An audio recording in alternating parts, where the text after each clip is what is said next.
Olá, bom dia. Olá, bom dia. Quarta-feira, 19 de setembro. Acompanhe as notícias desta edição do Jornal Visual. Quase um terço da população brasileira está endividada. A lista dos animais em extinção no Rio Grande do Sul vai ser atualizada por um sistema via internet. E ainda as notícias do esporte. O Jornal Visual começa agora, o único em rede nacional que você assiste em Libras.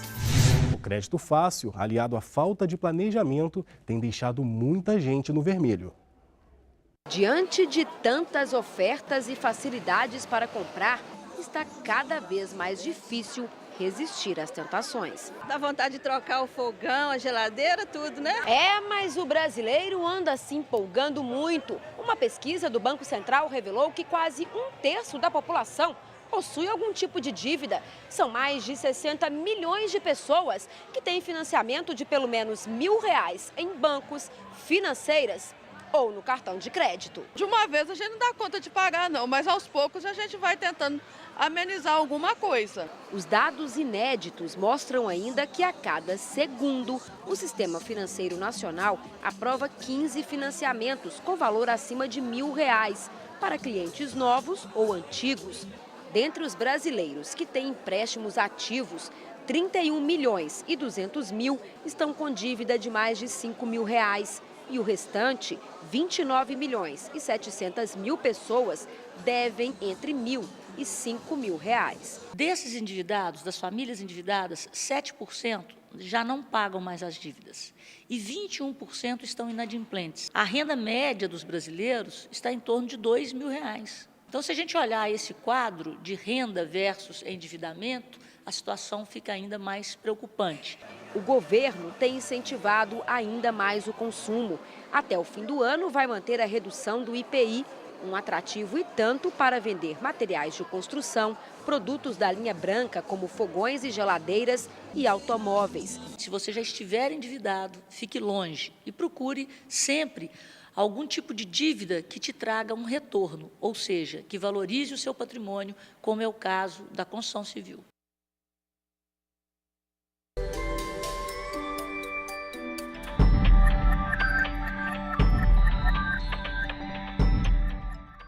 Estamos a menos de um mês do primeiro turno das eleições municipais. O Jornal Visual vai exibir pequenos vídeos com ilustrações para esclarecer dúvidas do eleitor.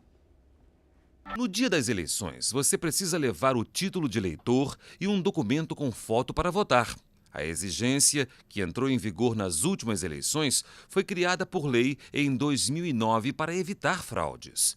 No dia 7 de outubro, as sessões de votação serão abertas às 8 da manhã e fechadas às 5 da tarde. Um sistema, via internet, vai reunir dados científicos de pesquisadores de várias partes do país para atualizar a lista dos animais em extinção no Rio Grande do Sul. Com seu andar elegante, o lobo-guará já foi comum nos campos de cima da serra e no meio oeste do estado. Já o tamanduá-bandeira costumava se alimentar de formigas e cupins na metade norte. Grandes ou pequenos são animais nativos da fauna gaúcha, que até se reproduzem em cativeiro, como no zoológico de Sapucaia do Sul, mas estão cada vez mais raros soltos na natureza. Começa a faltar alimentação para os animais, né? E outro problema sério é o não cruzamento, né? Acaba ficando o mesmo grupo de animais, então a variabilidade genética dessa espécie fica ameaçada. E aí leva então à extinção da espécie. A lista gaúcha oficial tem 261 espécies de animais ameaçadas de extinção. Só que esse levantamento que baseia as políticas públicas está desatualizado. Já tem 10 anos. A reavaliação da lista com uma nova ferramenta de documentação e gerenciamento dos dados é o objetivo desse encontro que iniciou hoje em Porto Alegre. O livro vermelho eletrônico da fauna ameaçada de extinção no Rio Grande do Sul ganhou o nome de LIV, um software que será abastecido por mais de 100 pesquisadores convidados, tudo pela internet. O investimento da Secretaria de Meio Ambiente no sistema vai garantir a edição bianual da lista, como exige a lei.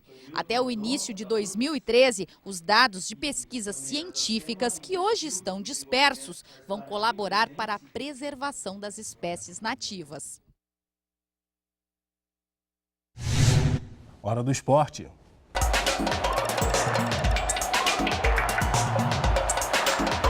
Bom dia! Hoje é dia de seleção brasileira, mas não a seleção principal, aquela que se prepara para a Copa de 2014.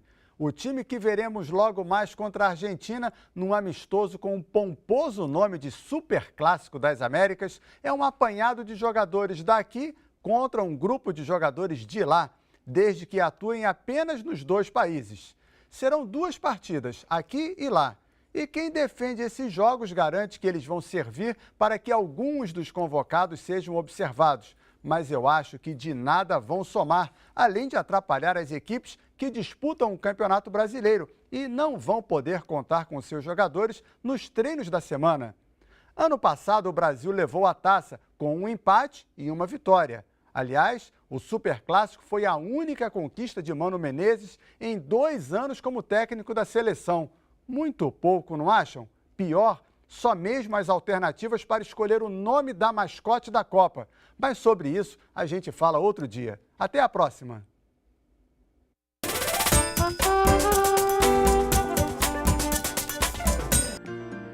Lençol,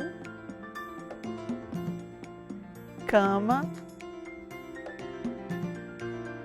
meia, pijama. Hoje você aprendeu mais 4 sinais. Vamos revisar.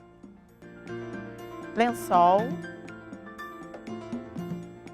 cama, meia, pijama. 120 obras doadas ao Museu Assis Chateaubriand, em Campina Grande, na Paraíba, tornaram o acervo do local um dos mais importantes do país. As peças vão de artistas do século XIX à vanguarda dos anos 60. A exposição é uma rica fonte educativa cultural. Uma arte que mexe com os sentidos e cria ilusões, como as pedras suspensas no ar, que na verdade são de papel, presas a fios transparentes. Um jogo de cores e formas que atrai e faz tudo parecer real, o que chama a atenção principalmente daqueles que estão tendo a primeira oportunidade de conhecer um museu. Quando tiver a oportunidade assim, vou visitar direto agora. Ainda no térreo do museu, uma pecinha pequena envolta em fantasia levanta a dúvida. Com a imaginação, o artista fez do osso de galinha petrificado parte de um dos clássicos do cinema. Na realidade é uma grande brincadeira que ele faz sobre o Titanic e sobre um osso que é um osso de galinha. E que acaba atraindo a curiosidade do público. E todo mundo que vem, que pega esse textinho aqui, que tem a história completa sobre o osso. Mas é na parte superior que está o principal tesouro da arte nacional e internacional. O acervo permanente foi doado na década de 70 por aquele que dá nome ao museu, Assis Chateaubriand. O acervo permanente do Museu Assis Chateaubriand tem 194 telas, consideradas raras, todas assinadas por renomados artistas, a começar pelo paraibano Pedro Américo, autor dos quadros Cabeça de Cristo e Os Filhos de Eduardo IV da Inglaterra, Anita Mafaldi com a obra em óleo sobre tela Beira do Riacho e o Perna de Pau e Sua Senhora, de Cândido Portinari. O museu que une passado e presente quando combina a arquitetura e a arte modernas ao melhor já produzido em séculos anteriores.